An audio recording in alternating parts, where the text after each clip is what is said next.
no me pelen, no me vayan a acusar de que estoy haciendo mal uso, porque como estas son 2 horas, pero hemos definido, ustedes definieron con las autoridades de que efectivamente querían 1 hora nomás y el resto es trabajo de ustedes. Así es como se nos dijo a nosotros que debiésemos trabajar. Vamos a intentar hacer eso, así que vamos a lograr llegar a eso. Vamos a partir entonces. Para eso, ustedes tienen el documento este que se llama Algoritmos 2020, que ese ya lo deberían tener ustedes en su carpeta, o al bajado ya anteriormente, y lo van a poder, ese lo tengo en...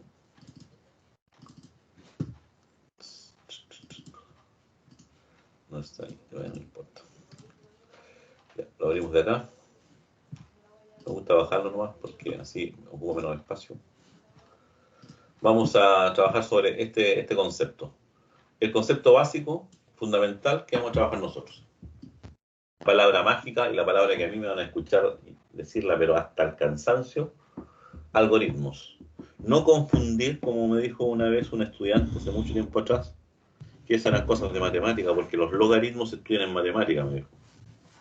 No, estos son algoritmos, no son logaritmos. Así que por favor, pongan atención.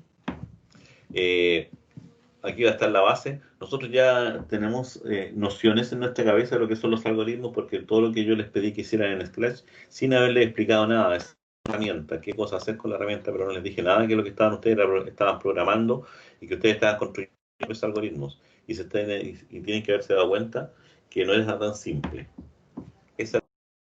Por lo tanto, vamos a partir aquí de la solución. Entender que al final vamos a terminar programando, vamos a terminar haciendo programación, pero la base es el algoritmo.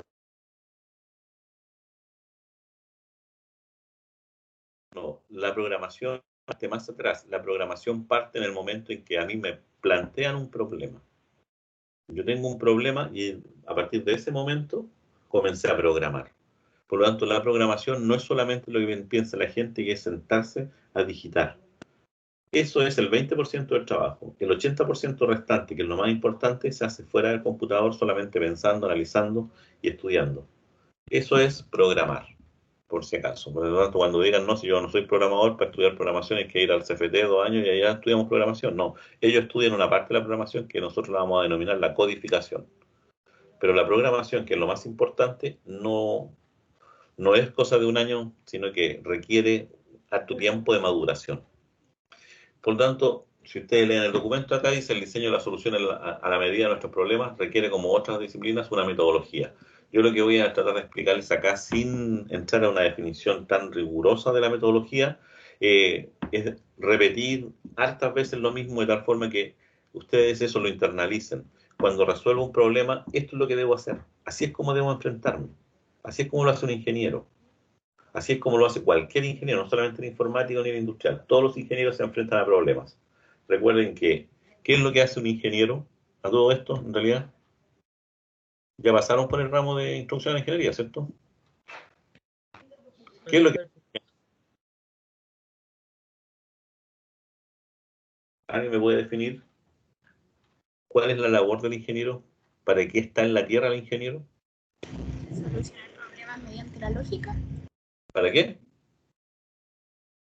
Solucionar los problemas Ya, para de la solucionar humanidad problemas. mediante la lógica. Ya, puede ser. Pensamiento crítico. Nos fuimos, como siempre digo yo, nos fuimos a la parte técnica de la ingeniería, pero yo estoy hablando la parte social, lo que hace el ingeniero. ¿Qué es lo que un ingeniero espera? ¿Qué es lo que busca un ingeniero? Mejorar la sociedad. Exactamente. ¿Quién me dijo eso? ¿José Briceño? Sí. Ya, esa es la idea fundamental. Ustedes están estudiando ingeniería para, claro, obviamente para resolver problemas, para aplicar tecnología, todo, pero en el fondo, ¿para qué hacen eso? Ese es el tema de fondo. El tema de fondo es porque ustedes quieren ayudar a la sociedad a ser mejor. Ustedes quieren tomar la tecnología y la ciencia y ponerla a disposición de la sociedad para resolver los problemas que en este momento la sociedad tiene y que no la dejan crecer. Por lo tanto, nuestra carrera, siendo eminentemente técnica, tiene un objetivo social, que es la mejora de nuestra sociedad. Cuando yo construyo una casa, soy ingeniero constructor, construyo una casa, estoy entregándole una solución a una persona. Estoy entregándole la dignidad a alguien, ¿se dan cuenta? Entonces, eso es lo que hace un ingeniero. Mejorar la sociedad. ¿Cómo la mejoramos? Pero la mejoramos, el médico también mejora la sociedad, pero la mejora usando sus herramientas, que es todo lo que tiene que ver con la salud. Nosotros usamos la tecnología. Nosotros tratamos de poner la tecnología a disposición de las personas, para que esa tecnología los haga cada vez mejores, para que les resuelva sus problemas, para que lo haga ser más seres humanos. Eso es fundamental que lo entiendan. ¿Por qué están ustedes acá? Y por eso nos molesta tanto a nosotros en el mundo de la ingeniería cuando ocurren problemas éticos, cuando ocurren sinvergüenzuras, cuando ocurren cosas como los puentes de Chacao, cuando ocurren cosas como la Polar, que estaba lleno de ingenieros ahí en ese tema de la ABC, la Polar, todos esos problemas que han habido de Coima, cuando efectivamente se nos cayó el puente Loncomilla por un problema técnico. Entonces, ahí nos molesta, porque no estamos dándole respuesta real a lo que hace un ingeniero, de la especialidad que sea. Cuando nos roban los datos, cuando nos hackean, ¿cierto? Eso molesta a los que trabajamos en esto, a los que entendemos lo que es la ingeniería. La ingeniería es eso. Quiero que nunca se les olvide, cuando nos se titulen algún día y tengan el título ahí en su mano, ¿cierto? Y vayan saliendo de aquí a la universidad, recuerden esto, que hubo un por Lugaraña que les dijo que efectivamente su misión en la Tierra, ahora con el título en la mano, es tratar de mejorar la sociedad. Eso es fundamental. Si lo logramos, estamos cumpliendo el sello de lo que es un ingeniero y el sello de nuestra universidad. Así que siempre me van a escuchar repetir este mismo concepto, porque yo así lo creo, así lo entiendo y así vivo. Y así sé que las personas tienen que mejorar. El problema de la sociedad somos nosotros mismos que no cambiamos, y somos nosotros mismos que nos portamos mal. No le echemos la culpa a la economía, no le echemos la culpa al de al lado, al vecino, al empresario, al de acá, al que tiró la piedra, al que quemó la iglesia, no. Todas las personas, todos somos culpables de todos, y por lo tanto todos tenemos que poner de nuestra parte. Tenemos que mejorar todos los aspectos. Cuando encuentro que un ingeniero comete un error, tiene que mejorar. Eso es fundamental. Ya, eso es. Vamos a enseñarles metodologías que nos enseñen a cómo resolver problemas. Yo me voy a enfrascar únicamente en esa parte de la ingeniería, en la resolución del problema. Después van a tener ustedes un montón más de cursos, de herramientas con el profesor Vladimir, ¿cierto? Donde van a ver cosas más prácticas y más puntuales del ingeniero industrial. Yo me voy a usar esto como el puntapié inicial. Recuerden que la carrera de ingeniería en todas partes, y especialmente aquí en la universidad, tiene 3 etapas. Una etapa que es fundamentalmente ciencias básicas, que es la aplicación de todo lo que es la ciencia a la tecnología. La necesitamos, sí, aunque ustedes después me digan, pero yo cuando me titule nunca voy a resolver una ecuación diferencial. Sí, pero todo lo que aprendió para resolver la ecuación diferencial le va a servir en todas las áreas. Eso es fundamental. Después tenemos una etapa que llamamos nosotros ciencia de la ingeniería, que esa es propia de todos los ingenieros. Todos los ingenieros tienen ciencia de la ingeniería. ¿Y qué cosa es? Es el lenguaje común de todos los ingenieros. Cuando usted quiera hablar con un ingeniero electrónico, un ingeniero eléctrico, con un informático, hay ciertas cosas que son comunes, ciertas asignaturas comunes. Esas están en la parte del medio de la malla de ustedes. Yo generalmente trabajo hasta esa parte en la carrera de ustedes, en lo que es ciencia básica y lo que es ciencia de la ingeniería. Y después viene lo que es ingeniería aplicada o la especialidad, que ahí es donde ustedes efectivamente se separan ya del resto de los ingenieros. Eso está ya más al final. Si ustedes ven su malla, se dan cuenta que así es como está construida las mallas de todas las carreras. Yo con ustedes llego generalmente hasta ciencia de la ingeniería. Con ingeniería informática llego hasta el final, por mi especialidad. Y yo apoyo en todo el diseño y desarrollo de software. Con ustedes uso la programación como una herramienta más que todo ingeniero tiene que conocer. Así que por eso es importante que me pongan atención en estos aspectos. Las soluciones creadas por un computador se las va a conocer como programas. ¿Qué son los programas? Una serie de operaciones que realiza el computador, ¿cierto?, para llegar a un resultado. Nos lleva al razonamiento de que un programa nos sirve para solucionar un problema específico, obviamente. ¿Para qué tenemos un programa? Para resolver un problema. Pero ese programa no lo programó solo el computador. Ese problema primero tuvo que ser resuelto por un ser humano. Y ahí estamos nosotros. Nosotros problema y después especificamos cómo ese problema tiene que ser implementado en un programa para que funcione en el computador. Por eso cuando ustedes escuchen, y a mí me da risa a mí cuando dicen, van a usted a alguna tienda, a una farmacia, todo, hoy se cayó el sistema, y le echan la culpa al sistema, a los computadores, ¿no? No. El problema no fue el computador, el problema fue el ser humano, el programador o el ingeniero que programó con algún error o alguna cosa de esas. Los computadores no se echan a perder porque sí, si se echan a perder es porque se apagaron, ¿no? Así de simple, se quemaron. Pero un programa no se gasta, no es como un motor. Usted puede ejecutar 500.000 veces el Word y no se va a gastar el Word. Y si está bien programado no se va a caer. Ya. El computador, ¿qué cosa es? Como ya hemos mencionado, yo siempre hablo de que el computador tenemos que considerarlo como un dispositivo un poco bien simple. Es un dispositivo que efectivamente tiene datos de entrada, tiene datos de salida y tiene un proceso en el centro. Ese proceso es el que ustedes tienen que entender como el programa. Cada vez que hay un problema específico y usted quiere resolver un problema, yo les voy a indicar, preocúpese qué datos de entrada tiene su problema y usted tiene que ir a entenderme qué datos de entrada tengo. Hay datos de entrada que están implícitos y otros que están explícitos. Los explícitos son los que vienen ahí escritos. Los implícitos son aquellos que yo tengo que entender que están presentes, porque en ese problema siempre están presentes esos datos y no es necesario que los diga. Por eso debo entender el problema. Después que tengo claro estos datos, también tengo que preguntarme, bueno, ¿y qué es lo que necesito? Con estos datos, ¿qué debería calcular yo en teoría? A eso le vamos a llamar nosotros datos de salida. Y en el intertanto va a haber una cosa que es el programa, que en términos de, de informática le llamamos nosotros el proceso. El proceso toma estos datos de entrada y los trata de transformar y generar a partir de ellos el dato de salida. Esa es nuestra pega. Cada vez que vamos a resolver un problema, ¿qué es lo que tenemos que tener claro? ¿Cuáles son mis datos de entrada? ¿Y qué es lo que quiero responder con esos datos de entrada?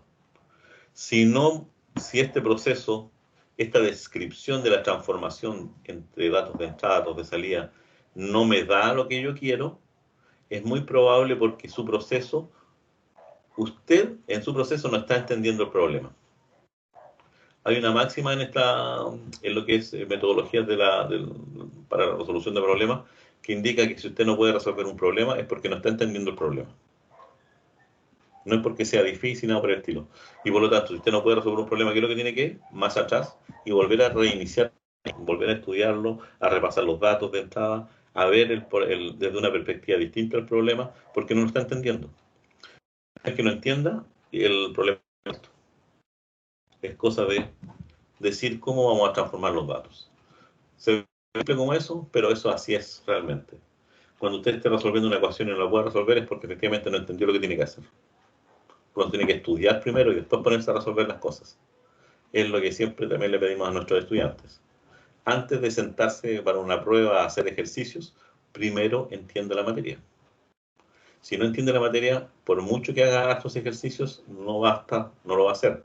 Y además puede cometer el error de entender mal la materia y aplicarle el mismo criterio a todos los ejercicios y por lo tanto todo ese esfuerzo que usted hizo va a estar malgastado y además aprendió algo de mala forma, que no es el resultado correcto.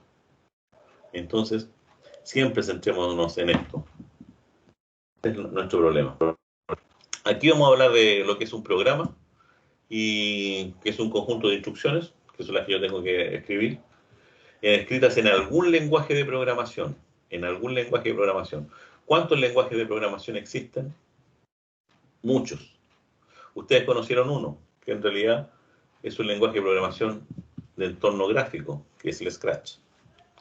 Ojo, y las instrucciones tienen que ser ejecutadas secuencialmente.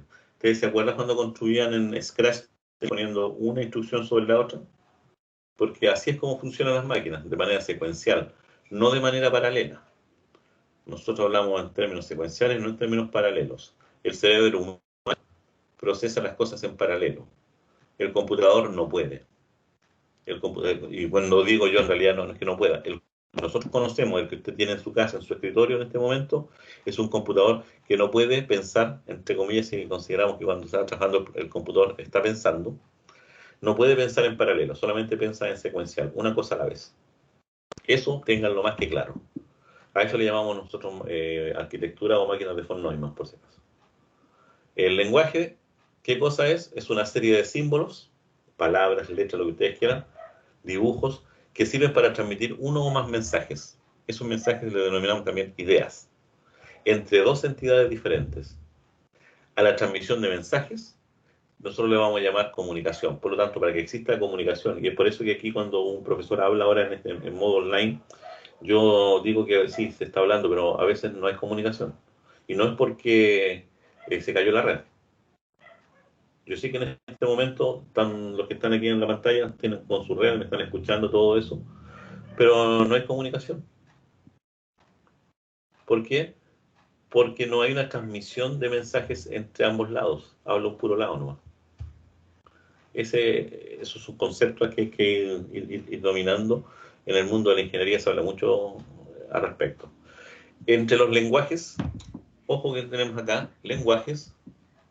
Si ustedes hacen una pequeña búsqueda por el mundo de Internet y ponen ustedes lenguajes de programación,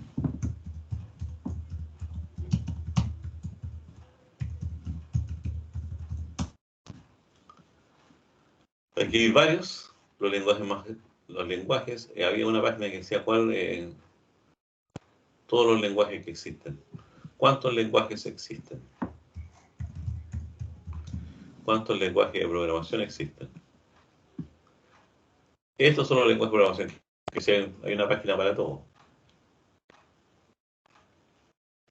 Ahí están ordenados alfabéticamente.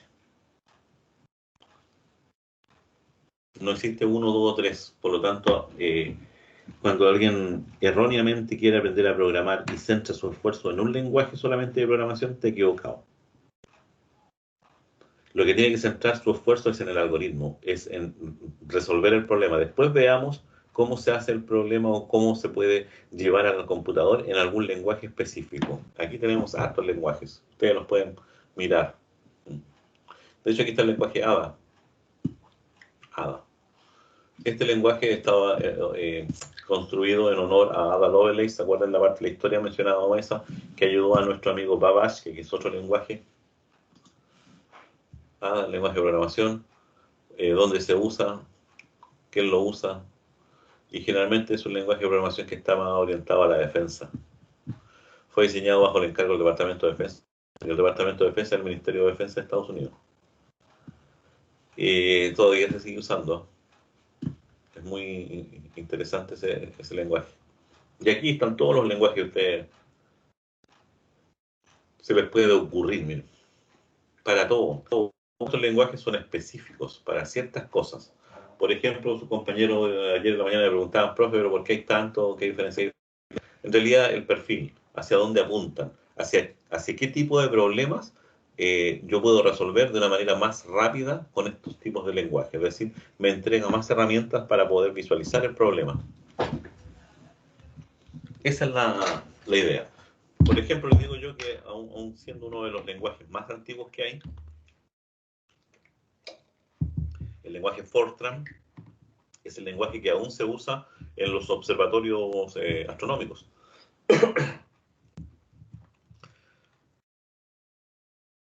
El lenguaje Fortran, ese. El lenguaje Fortran, Formula Translation, de ahí viene el nombre. Aún siendo el lenguaje creado, fíjense, el año 57, aún hasta el día de hoy se usa, aunque no lo crean. Hace poco un físico amigo me solicitó si yo podía ayudarle a algo en unos programas que estaban escritos en Fortran 77, que estaba trabajando con algunas personas de unos observatorios astronómicos. Y yo, como soy más antiguo, yo aprendí Fortran en la universidad, cuando yo estudié en Los Angeles. Yo soy de Los Angeles. En Los Angeles, uno de los primeros lenguajes que aprendimos a programar fue en Fortran. Así que desentrañar mis ideas antiguas de lenguaje, que difieren completamente de los lenguajes de ahora. Y así continuamos. Tenemos un lenguaje como ese está orientado a lo científico.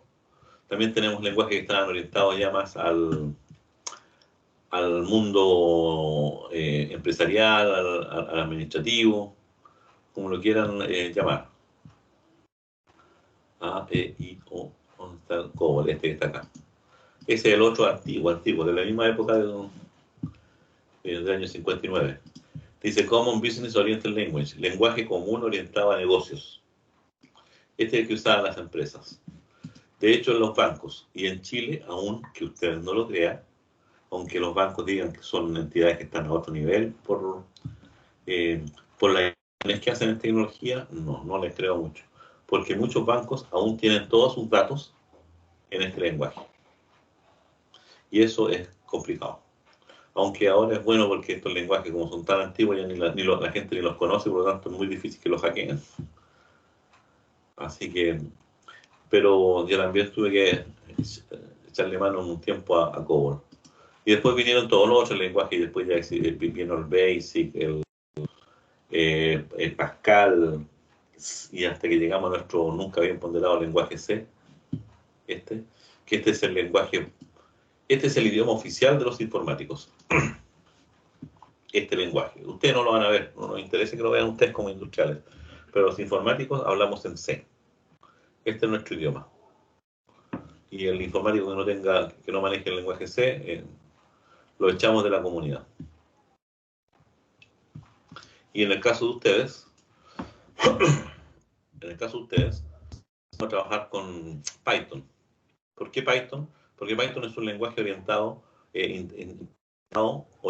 a la solución de problemas, orientado al manejo de grandes volúmenes de información para la toma de decisiones. ¿Qué es lo que hace usted? ¿Qué es lo que hace el ingeniero industrial? Toma decisiones. Aquí está. Python, aquí está. Es un lenguaje bastante nuevo comparado con los anteriores. Multiplataforma. Fue creado en Holanda por este caballero que está acá, un holandés. Sus primeras versiones parten del año 91, pero ya del año 95, 96 la cosa ya se hizo fabulosa. Y a partir de ahí ha tenido un auge, pero extraordinario. Yo creo que es el lenguaje más importante en la actualidad, por la facilidad que les da. Por eso es el que vamos a trabajar nosotros. Y ahí ustedes tienen un montón más de lenguajes. Ustedes son los que tienen que estudiar esos lenguajes. Ya, los lenguajes son hartos, quedó claro. Pero ese conjunto completo de lenguajes que yo vi, nosotros los podemos clasificar en tres grandes tipos. A uno le vamos a llamar el lenguaje máquina, a otro le vamos a llamar lenguaje de bajo nivel, no porque sean malos ni picantes, y a otro le vamos a llamar lenguaje de alto nivel. Los lenguajes se caracterizan por saber si para el ser humano están más cerca del computador, de la máquina como tal, o de un lenguaje usado por los seres humanos que se denomina el lenguaje natural. Eso es, un lenguaje de alto nivel se parece mucho más, y si yo lo leo, tiene una sintaxis mucho más parecida a un lenguaje de los seres humanos, lenguaje natural. En cambio, un lenguaje de bajo nivel o lenguaje de máquina está más cercano a lo que entiende la máquina. Y aquí es donde tenemos que entrar a alguna cosa. Los que tienen algún conocido electrónico, eléctrico, le tendrían que preguntar esto, como don Tomás, ¿cierto? Ahí tendrían que preguntar. Lenguaje máquina. Ah, dicen. Y hay una frase por ahí que siempre yo he escuchado. Los computadores trabajan con puros ceros y unos. ¿Han escuchado esa frase o no? Código binario. ¿Han escuchado eso, cierto? Que los computadores trabajan con 0 y 1, dice todo el mundo, ¿no? Los computadores trabajan con 0. Y la pregunta que hago yo, ¿trabajan con 0 y 1 los computadores o no? ¿Qué creen ustedes? Ahí donde tienen que participar, tienen que decir que no importa que no la chunten, no la chunten. ¿Sí? Aquí es participación, así es como uno aprende. ¿Ustedes creen que los computadores funcionan con ceros y unos? Yo una vez se los dije cuando vimos un poco la historia, a los que estaban presentes ese día. ¿Los computadores con qué funcionan?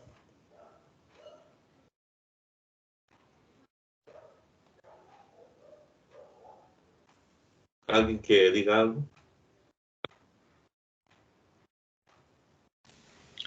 Con 0 y 1.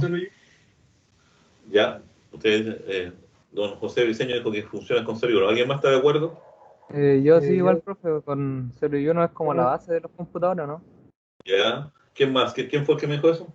¿Nicolás? Sí, bro. Ya. Pablo Rojas en el chat dice que también con ceros y unos. Don Tomás Pérez, ¿qué dice usted?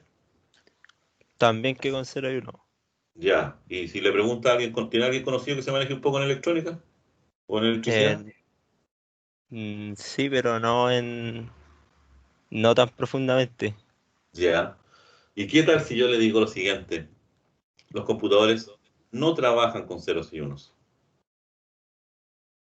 Un computador, ¿saben con qué trabaja? Con algo que cae de cajón. Y que yo creo que a ustedes se les pasó por la mente, pero dicen, no, no creo que sea eso. Con electricidad. Simple. ¿Qué pasa si usted se enchufa el computador o le saca la pila? Está lleno de ceros y unos, ¿no? Ahí. No. El computador funciona fácilmente porque tiene pasos de corriente. Que los circuitos, estamos claros que son puros circuitos, los circuitos se alimentan, le pasan corriente, le llega o no. Lo podemos modelar así de una manera burda. Decir que por un circuito pasó corriente o no pasó la corriente por ese circuito. Y por lo tanto, como no pasó y de otro circuito sí pasó, el circuito que viene se puede excitar o no excitar y va a pasar o dejar o no dejar pasar la corriente. ¿Se dan cuenta? Es como una cadena. Ahí voy armando yo estos circuitos. Cuando hablamos de circuitos, eso es lo que está ocurriendo. Un circuito electrónico, ¿qué cosa es eso? Que yo lo alimento con cierto voltaje, ¿cierto? Y de acuerdo a cómo esté construido internamente, va a emitir o no emitir algún voltaje de salida. Nada más que eso. Ahora, está claro, cuando yo dije pasó o no pasó corriente, no es tan así, porque por un circuito que esté apagado siempre está pasando algo de corriente. Por lo tanto, estamos hablando de niveles de corriente. Pero lo podemos hablar igual, nomás podemos establecer una frontera. Si es menor que eso, vamos a considerar que no está pasando la corriente. Si es mayor que ese voltaje, estamos indicando que está pasando corriente. Y eso, que se ve tan simple, había que modelarlo. Y modelarlo es una simplificación de la realidad, eso es modelar. Y para modelar, lo que debo hacer yo es decir, bueno, en realidad no puedo estar haciendo circuitos indicando pasó, no pasó corriente. Ah, ¿y qué tal? Dijo un matemático. ¿Y qué tal si decimos cuando no pasa un 0 y cuando pasa un 1? Entonces sí yo puedo modelar, puedo en papel generar circuitos. ¿Se dan cuenta? Esa es la idea. Y el lenguaje de máquina, en términos prácticos, es eso. El modelo. Yo cuando escribo estaría escribiendo puros ceros y unos, pero eso se va a transformar dentro del computador en pasó o no pasa corriente por ciertos circuitos. Así que cuando estén en una fiesta por ahí alguien le diga, no, es que los computadores trabajan con 0 y 1, usted lo mira. Si ve que el tipo ya tiene como 4 piscolas en el cuerpo, mejor no le diga nada, porque no lo va a convencer. Pero si tomando una piscola, entonces pueden discutir el tema ya de manera abierta y libremente y sin ofuscarse. Pero cuando ya la persona está arriba de la pelota, como dicen ustedes, mejor díganle que sí, compadre, es con puro 0 y 1. Sí. Sea feliz. No, yo no voy a entrar a discutir. Eso son recomendaciones. Ahora, ese lenguaje máquina es el que nosotros vamos a considerar. Y tenemos al medio un lenguaje que se denomina de bajo nivel o lenguaje ensamblador. Ese es el lenguaje que en teoría nosotros los informáticos usábamos hasta los años 60. Porque programábamos directamente la circuitería. Éramos entre mezcla entre electrónico y informático y matemático. Pero ahora eso queda casi en manos únicas y exclusivamente de los electrónicos.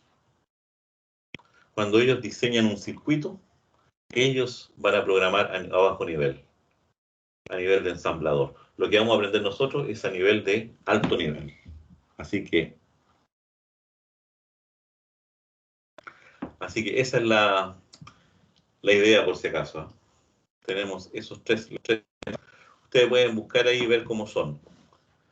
Eso me lleva también a mí a pensar que ¿se han dado cuenta algunos de ustedes algún día, alguna vez, tiene que haberle pasado, se les colgó el Windows y les salió la famosa y nunca bien ponderada ventanita azul?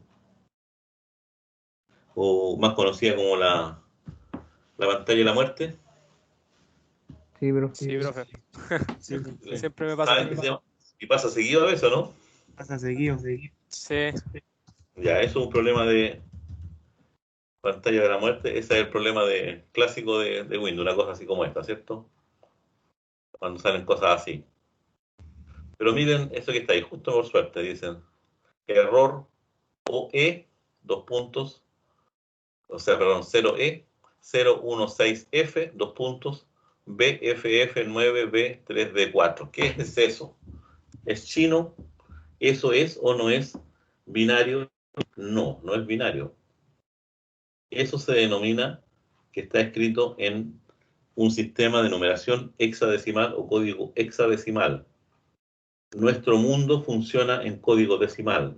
Toda la matemática que ustedes han aprendido es una matemática que se fundamenta en 10 dígitos, ¿cierto? Del 0 al 9. Y todos los números los construimos como una combinación de ceros y 0, 1, 2, 3, 4 hasta el 9. Eso, pero el computador no maneja eso, el computador maneja solamente ceros y unos, si lo simplificamos. Internamente yo modelo con ceros y unos, pero el problema que tiene modelar con ceros y unos es que un número pequeño lo voy a transformar en una secuencia muy gigantesca de ceros y unos. Entonces, necesitamos que esa secuencia sea más pequeña. Y un matemático dijo, bueno, en realidad, ¿por qué no trabajamos solamente en sistema decimal? Sí, podría ser. Todos los seres humanos entendemos sistema decimal. Pero otro dijo, o tenemos que buscar cómo hacemos una transformación rápida de los ceros y unos a algo que sea más entendible. Y ahí un tipo dijo, ¿qué tal si inventamos el sistema hexadecimal? Es un sistema hexadecimal, es un sistema numérico que está compuesto por 16 caracteres o 10 dígitos. Y ahí es donde aparecen las letras. Tenemos los dígitos del 0 al 9, y después la A, la B, la C, la D, la E y la F. Mezclando esas cosas, yo tengo un número. Esto que está aquí no es una palabra, no son letras. Esto es un número. Es un número hexadecimal y yo lo podría transformar en un número decimal.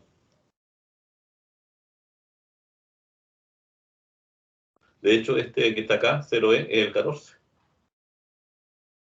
Este número es el 14. Tengo que aprender esas transformaciones. Si mal no recuerdo, según lo que yo pregunté a los profes porque aquí es donde hay que ir mezclando todo, recuerden que ustedes el próximo semestre, próximo año en realidad, tienen el módulo integrador, donde tienen que integrar todas las ciencias básicas en resolver un problema. Por lo tanto, nosotros siempre vamos tratando de tocar cosas que ustedes se supone que tienen que haber visto en algún momento y si no las vieron, preguntarlas a los profesores de ciencias básicas. Ustedes vieron los sistemas numéricos decimales, ¿cierto? En álgebra tienen que haber visto el sistema numérico. Tienen que haber visto algo de teoría en álgebra, cuando vieron algo de grupos, tienen que haber visto eh, sistemas numéricos, módulos, Z-módulo, y ese tipo de cosas que lo más probable es que la vieron, pero que no se acuerden. Esas cositas que están ahí son la base para entender muchas de las cosas que nosotros vamos a utilizar. Eso, para su información, lo podemos nosotros, déjenme ver si esto lo tengo prendido o no. Déjenme ver para ver si efectivamente voy a duplicar un poco la pantalla mía. Para que entiendan ustedes los conceptos que ustedes sí los saben, pero hay que empezar a aplicarlos. Tengo que aplicarlos. Si yo no los aplico, entonces me quedo en la teoría sin darle sentido a la matemática.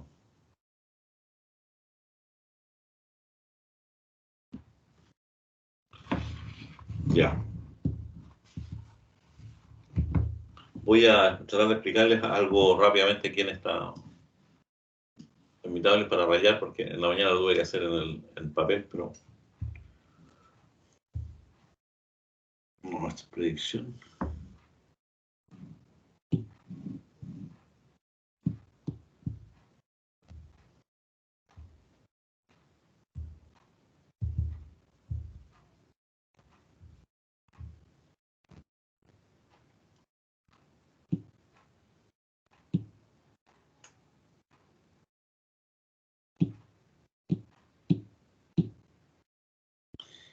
Clases, no tengo clases 2020. Clases 1. Ya. Aquí vamos a tratar de que ustedes entiendan un poco. Me siguen la corriente nomás y para que vean que efectivamente ustedes sí saben cosas que aún no la han puesto en práctica. Ya. Nosotros trabajamos en el tema animal, ¿cierto? Nomenclatura. ¿En qué? En el 0, en el 1, el 2, el 4, el 5. Números, yo le doy una interpretación. ¿Estamos de acuerdo? Cada vez un número significa algo. En realidad, un número, más abajo puedo poner yo aquí, después tiene tres cosas.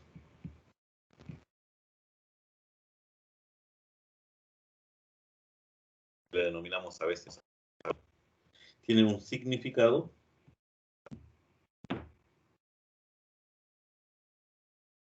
Tiene un el número 2. Bueno, está llegando toda la.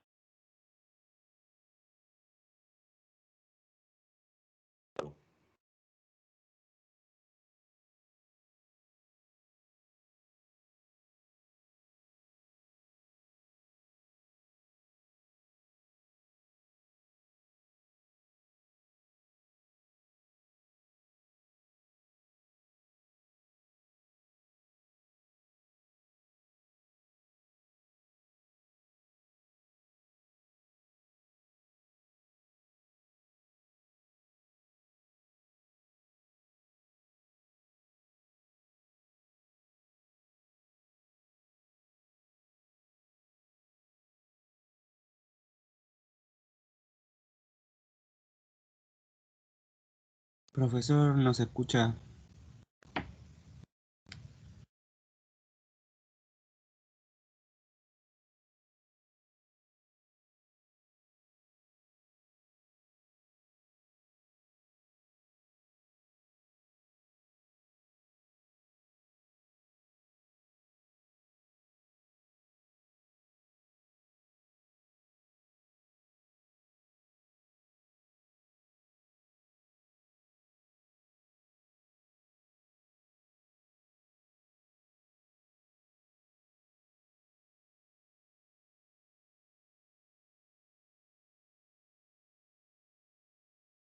¿Me escuchan ahora? ¿Aló, me escuchan? Ahora sí, profe. Ahora sí, profe. Sí, profe. Algo pasó con el micrófono, tuve que cambiar de micrófono. ¿Ahora se escucha bien o no? ¿Se escucha bien? Sí, profe. Sí, claro. Ya. Voy a ver por qué no sé, tuve que cambiar de micrófono. Estoy trabajando el micrófono incorporado, no sé si lo habré soltado o no. Ya. Vamos viendo nuevamente. Ya, tenemos el sistema decimal. El sistema decimal, ¿cuál viene después del 9? ¿Alguien me puede decir? ¿Cuál es el que viene? El 0 de nuevo, ¿no? Pero 0. Después del 9, usted, después del 9, ¿cuál viene? El 10. El 10. Así dicen ustedes, ¿cierto? Sí, está correcto. Es el 10. La pregunta de fondo es, tiene un nombre, tiene un significado, tiene un dibujo, todo lo que quieran.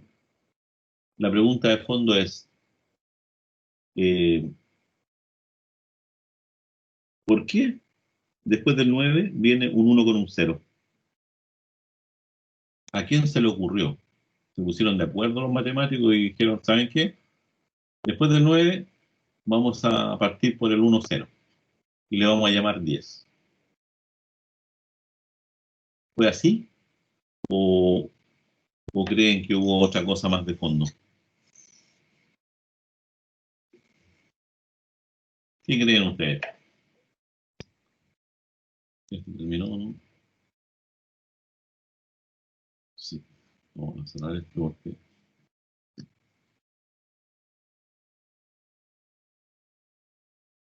Un problema. ¿Qué pasa con un problema?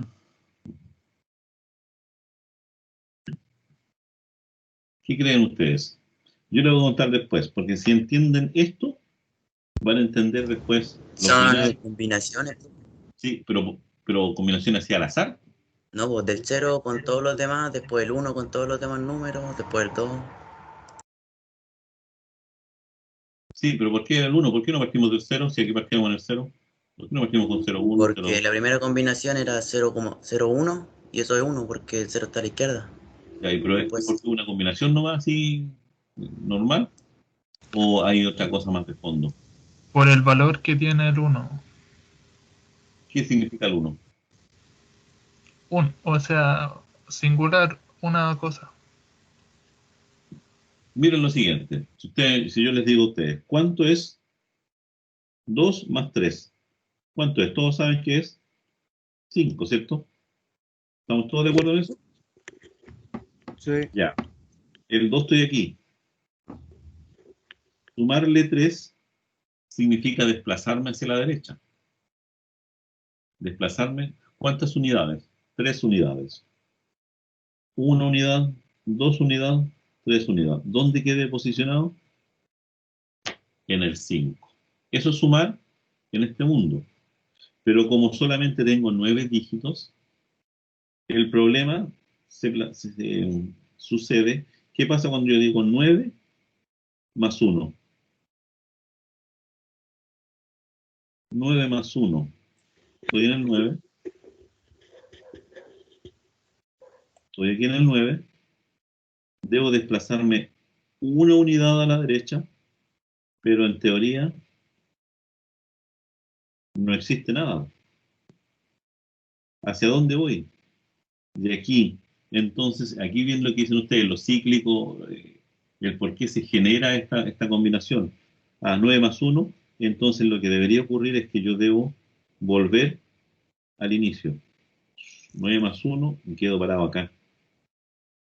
Quedé parado ¿dónde? En el 0. Pero esto que está acá es lo que a veces le llamamos el resto, a veces le llamamos la reserva, el acarreo, como quieran llamarle. Esto significa 1, estoy dando una vuelta. Eso es lo que significa el 10. Significa que estoy parado de entre los 9 números, de los 10 dígitos, estoy parado en el dígito 0, pero ya he dado una vuelta entre ellos. Así se interpreta. Si yo digo 23, ¿qué va a significar? Estoy parado en el 3 y tuve que dar 2 vueltas para llegar a él. Eso que está acá. Ese es el concepto, ¿se dan cuenta? Siempre tengo un sistema decimal que tiene 2 caracteres. 10 caracteres. Por lo tanto, 9 más 1 me da el famoso número que nosotros llamamos 10. Eso está claro. Ahora, vamos al caso de los computadores. Los computadores, ¿cuántos dígitos tienen? 2. Solamente tienen el 0 y el 1. Es el modelo que nosotros establecimos para decir que no pasó y pasó corriente. ¿Se dan cuenta? Por lo tanto, en este modelo, ¿cuánto será 1 más 1? No me digan su problema. ¿Cuánto es 1 más 1? 1. Hacemos lo mismo. 10. ¿Estoy parado dónde? Estoy 10. parado aquí en el 1, ¿cierto? Tengo que sumarle 1, no puedo nada. ¿Qué es lo que debería ocurrir? Volver a partir y quedar en el 0. Pero di una vuelta. Por lo tanto, estoy en presencia nuevamente del 1, 0. Pero ojo, estamos en el sistema binario. Por lo tanto, al estar en el sistema binario, yo no le puedo dar el nombre de 10. No se llama 10, se llama 1-0. ¿Por qué? Porque yo no he bautizado la combinación 1-0 como 10 en el mundo binario. En el mundo decimal, acá sí lo tenemos clarito. Acá no. Si ustedes se dan cuenta, el dibujo es el mismo, ¿no? 1 con un 0, pero el significado es totalmente distinto. Porque acá en el caso decimal significan, en teoría, 10 cositas, 10 pelotitas, lo que quieran ustedes. En cambio, en el sistema decimal, el 1-0 representa al 2.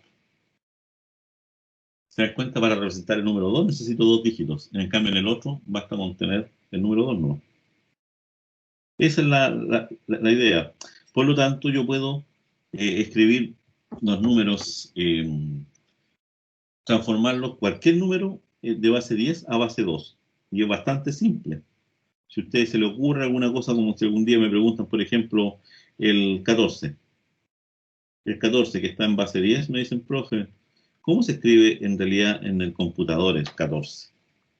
Usted lo que tiene que hacer es tomar el 14 y comenzar a dividirlo por 2 y sacar la parte entera. 14 dividido por 2, ¿cuánto es? 7. 7 por 2, 14. Para llegar a 14, nada. Ahora el 7 lo vuelve a dividir por 2. 7 dividido por 2, ¿cuánto es? 3. 3 por 2, 6. Para llegar a 7, 1. Estamos dividiendo por 2, por lo tanto los restos siempre van a ser ceros o unos. Volvemos a dividir por 2.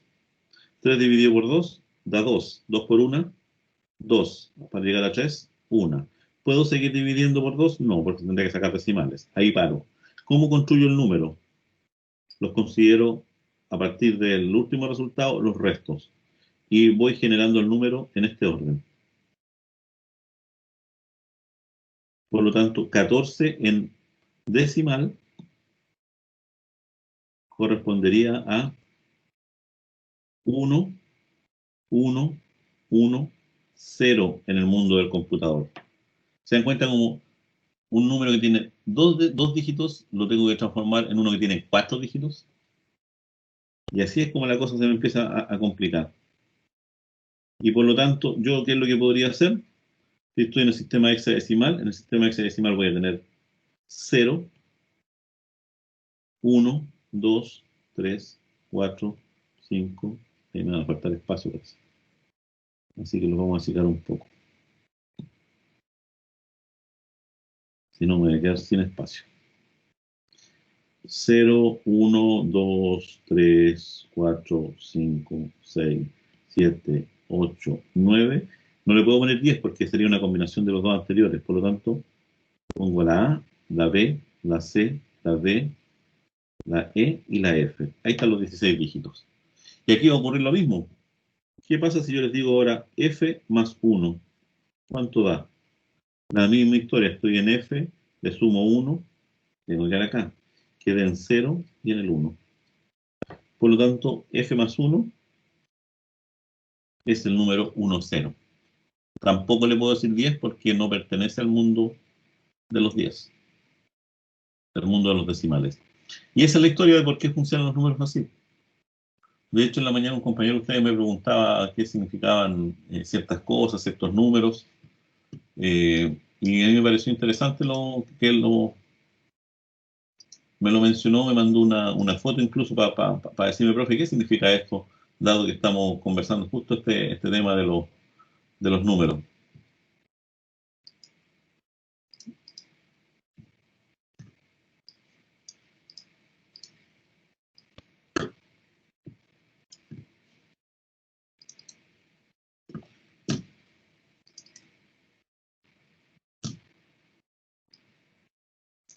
Él me dijo lo siguiente, me dijo, profe, ¿qué significan estas cosas que están ahí? Números. El 4D es un número, el 5A es un número. Por lo tanto, son palabras, son letras.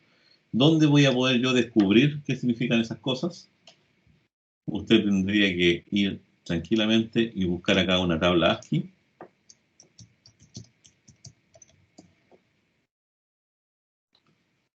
Y buscar una tabla ASCII, creo que era esta la que teníamos. Una tabla como esta.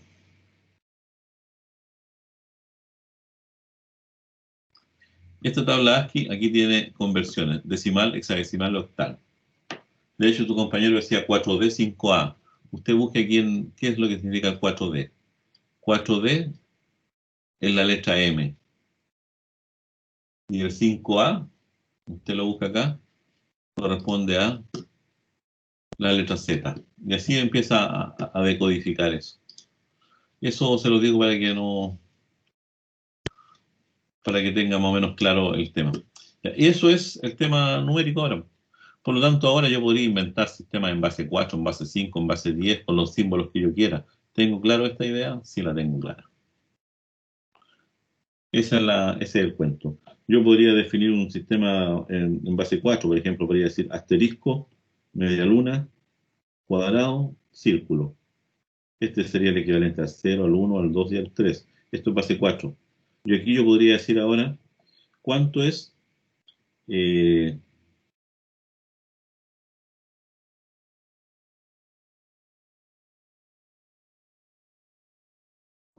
cuadrado más círculo. ¿Cuánto es cuadrado más círculo? Estoy parado aquí. El círculo es, técnicamente yo lo asemejo al 3. Por lo tanto, 1, 2, 3. Quedo parado en ese. Por lo tanto, quedo parado en la media luna, pero di una vuelta. Por lo tanto, y el 1 aquí corresponde a la media luna. Sería ese dibujito. ¿Se dan cuenta? Eso es como para que ustedes más o menos entiendan un poco el concepto. Ya, volvamos a lo nuestro, que eso tenía que ver con los lenguajes, que quedó claro. Nosotros conocemos lenguajes algorítmicos gráficos y no gráficos. Me da la impresión de que está corriendo algo en mi computador porque está pataleando mucho. Estaba pataleando mucho y me dejó metido el tema del micrófono. Voy a cerrar la ventanita esta y voy a probar nuevamente el micrófono para que me digan al tiro si estamos bien o mal, por si acaso. Voy a ver si era problema de micrófono nomás. Ustedes me están escuchando todavía, ¿cierto? Me digan que sí o que no, por favor. Sí, profe. Sí, profe. Se le escucha bien. Voy a ver si puedo.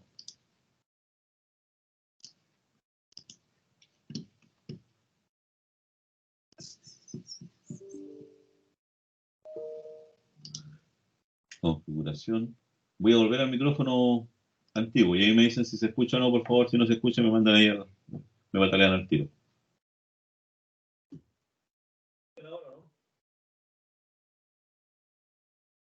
¿Están escuchando?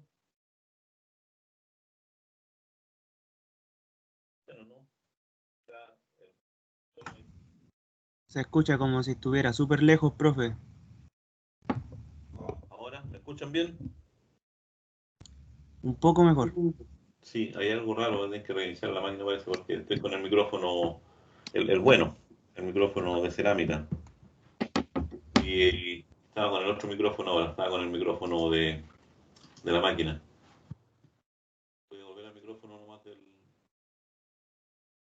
del anterior. Ahora me tenéis que estar escuchando bien. Sí. Ya. Ya, ahí tenemos eso. ¿Qué es un algoritmo ahora? Entramos de lleno a lo nuestro.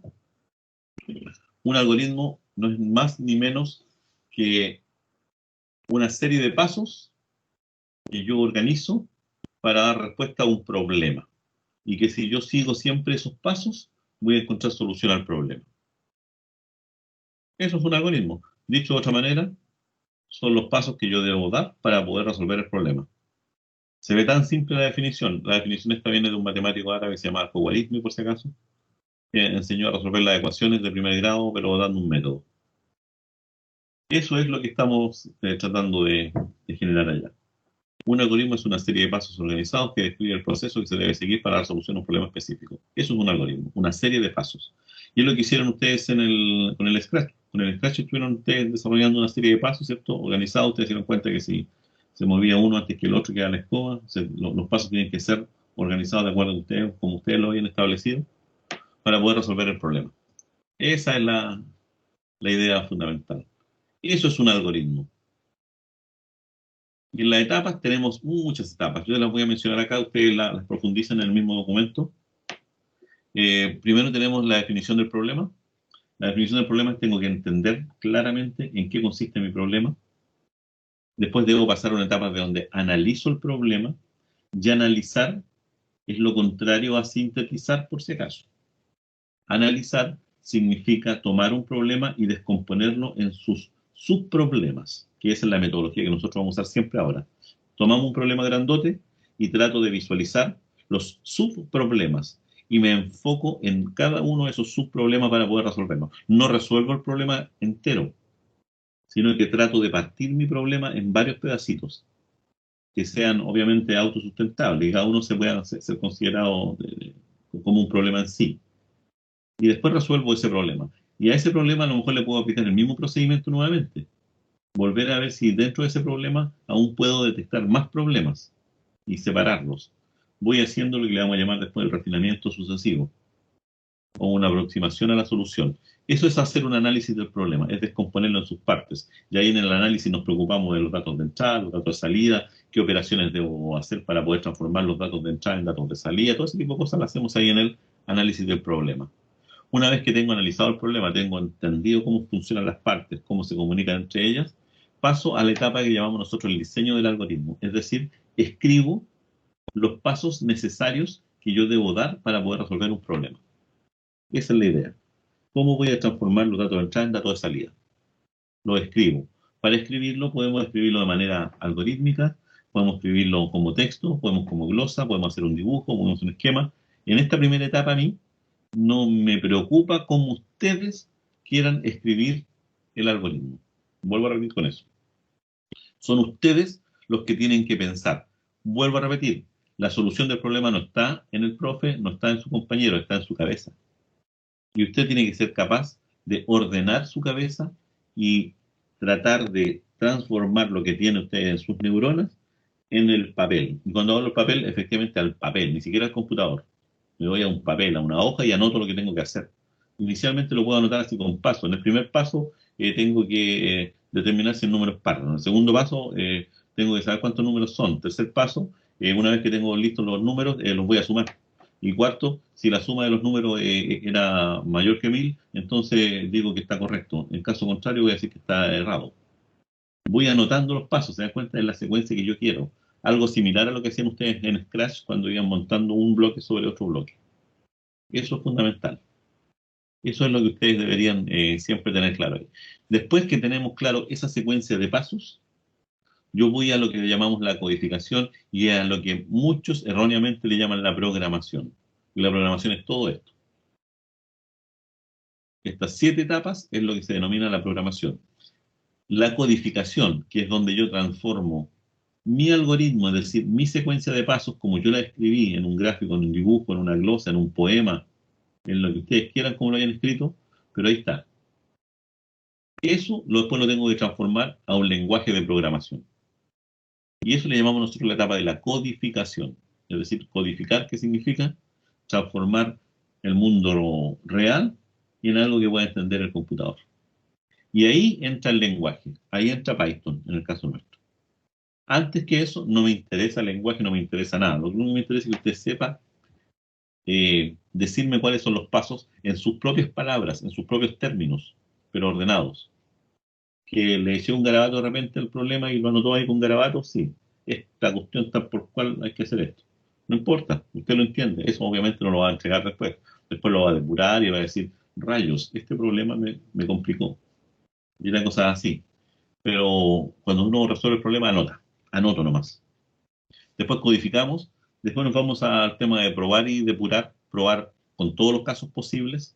Depurar significa sacar los errores que yo pueda haber detectado en la etapa de las pruebas. Ese es el paso siguiente. Y después viene el paso de lo que llamamos nosotros la documentación, que es escribir qué es lo que hace mi programa. Y aquí vamos a darnos cuenta que existe documentación interna, documentación externa, documentación manual de usuario, documentación manual técnico, especificaciones técnicas. Hay un montón de manuales que hay que escribir. Nosotros nos vamos a enfocar solamente en lo que vamos a llamar la documentación interna, es decir, qué cosas le indico adentro de mi programa. Nada más. No voy a pedir que me hagan manuales de usuario. Eso viene después. Y después que su programa ya esté listo, ustedes lo ponen en ese programa en lo que se denomina en la jerga informática en explotación.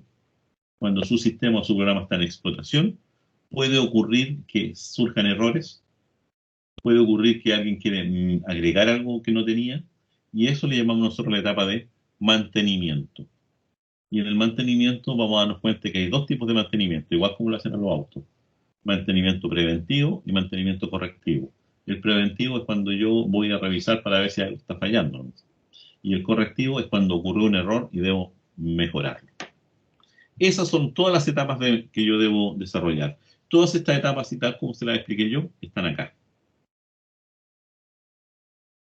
Están acá. Ustedes le pegan una leída a esto y entramos a esta etapa. Después yo tengo que decirles cuáles son las características que tiene un algoritmo. Un algoritmo tiene que ser correcto. ¿Qué significa que tiene que ser correcto? Que efectivamente da la solución a lo que se me pidió. Aquí a veces yo doy tareas y los alumnos me responden y me dicen, sí, pero el programa funciona. Sí, pero no es lo que yo pedí. Ah, pero igual funciona. No. El programa tiene que dar solución al problema que yo solicité o que se solicitó. Tiene que ser eficiente. Y aquí entramos en el tema de la eficiencia y la eficacia. Ya tenemos claro que la eficiencia y la eficacia son dos términos distintos. Eficiencia y eficacia. La eficacia es resolver un problema como dé lugar. Y la eficiencia es resolver el problema, pero con el mínimo uso de recursos, cuidando todo tipo, o sea, hacerlo bien, sin malgastar. ¿Se dan cuenta? Si yo quiero comprarme un auto, ¿cierto? Podría pedir un préstamo al banco de 100 millones de pesos y el auto vale 10 millones. Claro, sería eficaz, el banco me pasó la plata. Pero es eficiente, no, porque tenés que pagar más cuotas que otro poco después. Entonces, ese es el tema. Y el ingeniero siempre habla en términos de eficiencia. Y es lo que le llamamos nosotros en términos que ustedes siempre van a utilizar, esa palabra y la tienen que haber escuchado, el costo-beneficio. Es decir, cuánto gasté y qué gané. Y eso es lo que tienen que maximizar ustedes. Ahí hablamos en términos de ingeniero industrial ya. Maximizar cosas. Costo-beneficio. Gasté tanto y obtengo tanto. Gastando lo mismo, ¿puedo obtener más? Voy a maximizar. O ¿puedo hacer lo mismo pero con menos? Voy a minimizar los costos. ¿Te das cuenta? Yo puedo minimizar costos o puedo maximizar productos. Ahí se elige qué es lo que quieren hacer ustedes. Eso es lo que van a estudiar ustedes. Para eso se metieron acá. Tiene que ser simple, tiene que ser repetible. Si yo lo ejecuto 3 veces el algoritmo, si alguien lee 3 veces el mismo, va a encontrar siempre el mismo resultado. Y finito, siempre termina. Y aquí encontramos algunas cosas como que la receta de cocina parecen algoritmos, pero no son algoritmos. ¿Por qué? Porque no siempre yo repito el mismo plato y me queda igual. No sé si ustedes han tratado a veces de hacer un plato. Si ustedes hacen un huevo frito, por ejemplo, 2 veces, 2 días seguidos, nunca les queda igual. Aunque siguen la misma regla. ¿Por qué? Porque hay muchas cosas que no son repetibles. Y eso nos complica a nosotros la idea. Por ejemplo, en una receta, cuando le van a echar sal, dice echen una pizca de sal. ¿Qué es una pizca? Si alguien entiende una pizca como tomarlo con 3 dedos, con 2 dedos, un poco de sal, le va a quedar el sabor distinto. Por lo tanto, no va a ser repetible el plato. ¿Te das cuenta cuando van a hacer un queque? No sé, pues, mezcle 4 huevos. Ya, pero ¿de qué tamaño los huevos? Extra, super extra, de primera, de segunda. Porque eso también hace que difiera un poco la masa. Ponga o precalentar el horno, pero ¿a cuánto grado? ¿Se dan cuenta? Existen muchas cosas que me van a imposibilitar a mí que yo siga 2 veces la misma receta y obtenga siempre el mismo resultado. ¿Voy a obtener resultados? Sí. Todas las veces voy a obtener un queque, pero a veces un queque más rico, más seguro, más esponjoso, más quemado, pero nunca voy a obtener el mismo queque. Es muy raro. Por lo tanto, las recetas parecen algoritmos, pero no son. Difieren en ese punto. Es aquí donde yo quería más o menos llegar con ustedes. Vamos a hablar después rápidamente de lo que es el ciclo de vida del software, que esto de ingeniería de software es una asignatura triple que tienen los informáticos, tienen 3 semestres con ingeniería de software. Nosotros vamos a hablar acá nomás del ciclo de vida del software. Vamos a mencionar algunas cosas nomás. Vamos a mencionar que se hace un análisis, una especificación de requisitos, diseño, implementación, lo mismo que ya mencionamos antes, pero lo vamos a dar en 3 etapas. En la etapa de definición, la etapa de desarrollo y la etapa de mantenimiento. Aquí en la etapa de definición es donde los industriales tienen que estar sí o sí. Sí o sí. los informáticos también. Pero aquí en esta etapa de desarrollo, a veces ayudan los industriales, pero es propio también del informático. Ahí es donde yo estoy tratando de mezclar a ustedes todos estos conceptos. Y aquí el ciclo de vida tiene estas 3 etapas. En cada una de esas etapas se consumen recursos. Acá hay un tiempo y gente que está trabajando haciendo esta definición. Una vez que tenemos lista de definición, se lo pasan a otro grupo generalmente de personas que son los encargados de desarrollar el producto. Desarrollan el producto y esas personas después lo ponen en explotación y ven si efectivamente hay que entrar en mantenimiento o no. Si hay que entrar en mantenimiento, producto de errores de programación, hay que volver a la etapa anterior. Y aquí quedamos iterando en un ciclo. ¿Qué es lo peor que nos puede ocurrir? Que un ingeniero siempre tiene que estar atento a todas estas cosas. Es que aquí en la etapa de mantenimiento detectamos que hayan modificaciones que son mayores. Y una vez que ya están en el programa nos dimos cuenta de que no es lo que queríamos y no está haciendo lo que uno esperaría.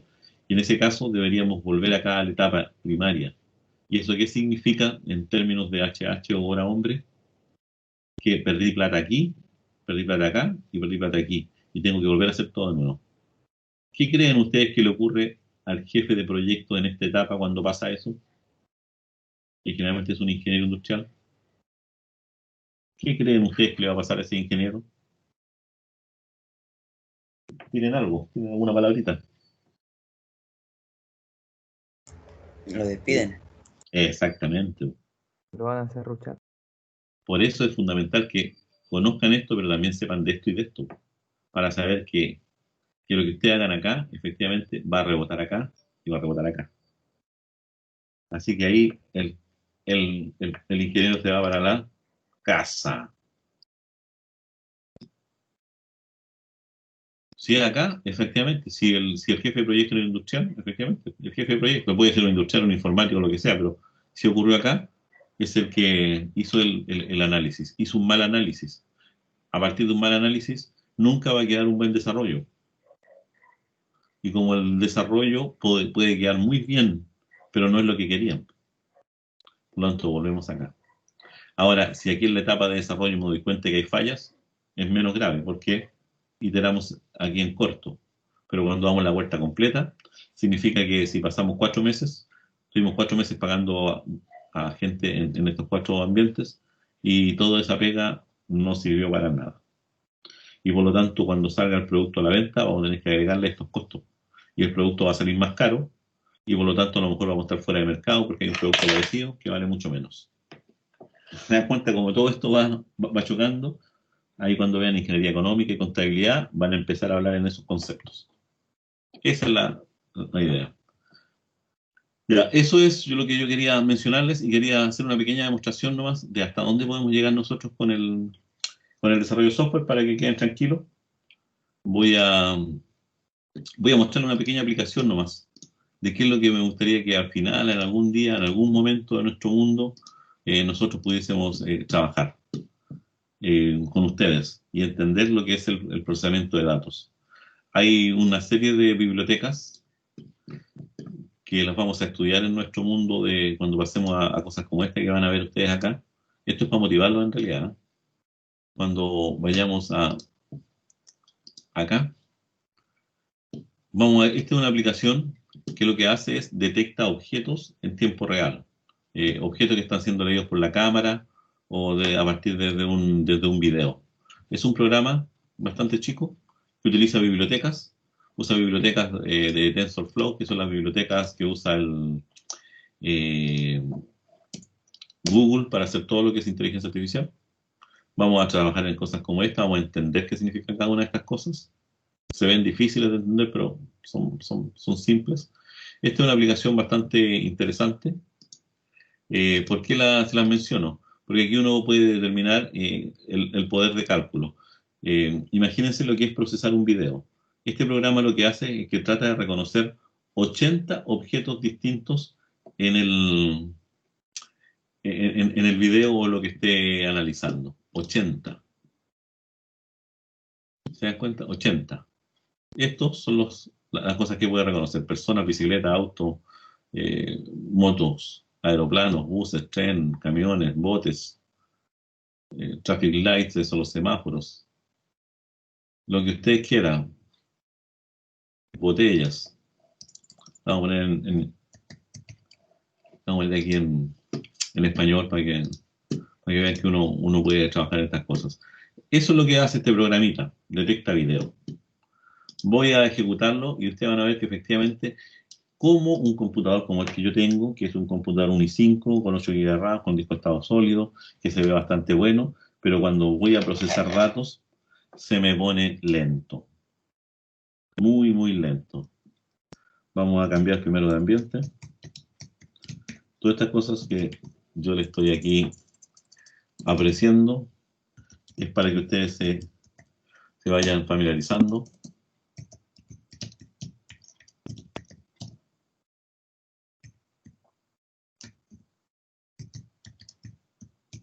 Ya, una vez que estoy aquí, me voy a Google, me voy a los programas,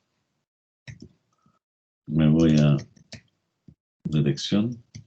Ya, aquí va a empezar la magia. Voy a ejecutar un programa de los que vamos a escribir nosotros a futuro en Python, que se llama detección de video. Vamos a ver si corre porque estaba metiendo harta huella en mi computador. Se dan cuenta lo lento que va a correr. Está corriendo la CPU. Tengo un computador al lado que tiene una tarjeta de video. Ahí corre mucho más rápido. ¿Por qué? Porque el procesamiento ocurre en el video. Ahí estamos, miren. ¿Se ven que está lento? Yo me muevo y es muy lento. Aquí encerrado en un rectángulo indica lo que detectó en este momento. Eso, detectó mi cámara de video, detectó que estoy sentadito aquí con mi polera de la IBM, de la CM, que son los campeonatos de programación a los que nosotros asistimos generalmente. Y fíjense, yo voy a decirle que ahora voy a mostrarle un celular. Le voy a mostrar un celular a la pantalla y a ver cómo lo reconoce. Como un cell phone. Con un 84%, 91% de probabilidades que sea un celular. Lo reconoció. Pero ¿qué ocurre si ahora yo le muestro una calculadora? Yo en el listado de palabras que estoy tratando de encontrar dentro de una cámara, nunca lo entrené ni le mostré calculadoras. ¿Qué creen ustedes que me va a indicar? ¿A qué es lo que se parece una calculadora? Teléfono. Un cell phone. Y es una calculadora científica, ni cerca. ¿Qué pasa con esto?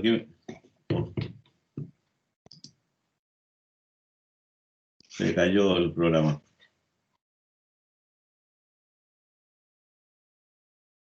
Está pasando algo en mi máquina, creo que tenéis que analizarla nuevamente. ¿Qué pasa con esto?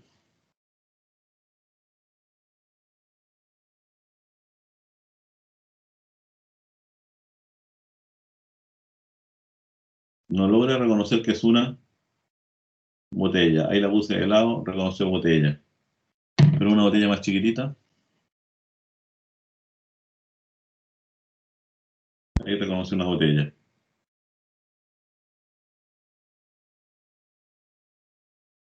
¿Se dan cuenta? Vamos a ver qué reconoce este.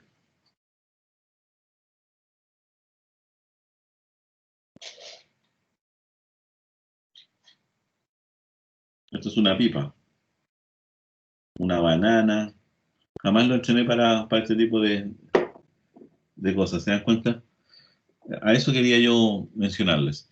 Aquí genera lo que detectó, me indica que detectó personas, que detectó bananas, y además genera un archivo de todo lo que hicimos recién, pero ya a una velocidad mayor.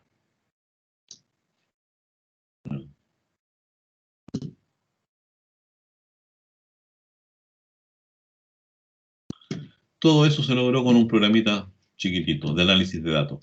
Ahora, ¿por qué les tocaba esto yo? ¿Se les ocurre pensar en qué puede servir una aplicación como esta? ¿Para qué les puede servir una aplicación como esta? ¿Se les ocurre o no? Voy a parar de grabar para... ¿A qué creen ustedes que puede servir?